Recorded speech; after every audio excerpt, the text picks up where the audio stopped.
Գիտեիք, որ Սամվել Կարապետյանի գլխավորած ուժը «Ուժեղ Հայաստան» կուսակցությունը մասնակցելու է հունիսի 7-ին կայանալիք ընտրություններին և վարչապետի թեկնածու է առաջադրել Սամվել Կարապետյանին։ Ձեր վերաբերմունքը։ Կարծում եմ, որ լավ կլինի։ Խոշոր բիզնեսմենները, երբ որ արդեն բիզնեսը այնքան է աճում, որ некуда девать, как говорится, նրանք արդեն այդ գումարը կարան ներդրումներ անեն, ինչը որ վառապայթույց է, ինքը ներդրումներ արել է շատ ամենտեղ, եւ Արցախում, եւ Վանաձորում, եւ ամենտեղ։ Շատ լավ, ես իրան համագիրներից եմ, իրան շատ հավանում եմ,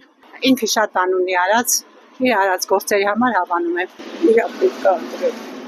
Ինչի համար պետք է իրան ընտրենք։ Դե ես նոր մարզից եմ, այդ գյուղերից եմ, այդ Ստեփանավանի բանի այդտեղ գյուղերից եմ, ինքը շատ օգնություններ է արել էլի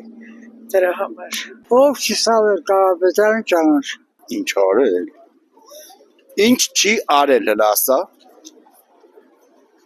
Չէ, ինչ չի արել։ Դու իրա կեսագրությանը ծանոթ ես։ Ես 10-ից ծնունդ եմ։ Լավ ծանոթ եմ իրա կեսագրությանը։ Ամեն ինչ էլ արել է մարդը։ Չէ, ինքը գովալու պակասություն չունի, արժանի տղա է։ Այնպես որ գործարարը կարող ուժա, թարմ ուժա, մեզ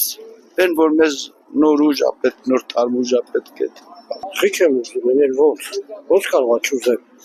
Այդ ձերտեղում ոնց կարող է չուզեք։ Դրական վերաբերմունք է, հույսով եմ, որ կընտրվի, շատ հույսերով ենք, որ ամեն ինչ լավ կերնի։ Նու որպես գործարար գիտեմ։ Որպես գործարար Հայաստան նահագին օգուտատվել, չլես հիվանդանոց ինքն է կառուցել մեր խաչ։ Միանշանակ կողմ եմ իրար։ Նոր մարդ եմ, իմ վերաբերմունքը շատ դրական է Սամվել Կարապետյանի հանդեպ, ես ինքս կարող եմ իրան էլ ընտրեմ։ Ճիշտ մեր հիվանդանոցը, Արցախում հիվանդանոցը կառուցել։ Ոնց տեղյակ չեմ,